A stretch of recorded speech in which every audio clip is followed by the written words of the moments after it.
د اصحاب کرامو په شان مبارک کې څوک ګستاخیو کې یا د ګستاخی الفاظ وي نو دې سره انسان کافر کیږي. دا بعض خلک ځان ته دا بریلیان وغیرہ ځان ته اهل سنت والجماعت والا وي او دی ورته چې کوم نن لیکلی وي چې اهل سنت مولانا، لیکن هغه وی که د اصحاب کرامو په شان کې یو بل سره د ترجیح ورکولو خبرې کوي یا لانکیه صحابي داسې کړي ډینګي داسې کړي هغې زیاتې کړي ظلم یې کړی نو یې په دې کې کولی شي خبرې، خو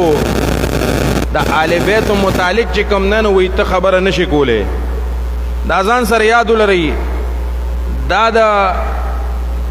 اسلام نه د خارج چې کوم عقیدې دي او په هغې کې د شیعیت چې کومه عقیده ده نو دا شیعاګان بالکل مکمل سره کافر دي او دوی چې کوم نه نن سبا ډېر زور په دې ملک کې لګولی دی شیعیت ته چې کوم دی نو شیعتوب ته ډېر ترجیح ورکړی کېږي. الله تعالی دې زمونږ د ټولو د کامل د اهل سنت والجماعت علماء دیوبند په ښه عقیده باندې استقامت نصیب وفرمایي. نو عرض میں دا کولو چې ګوره د اصحاب کرامو د ګستاخۍ نه به چې کوم دی نو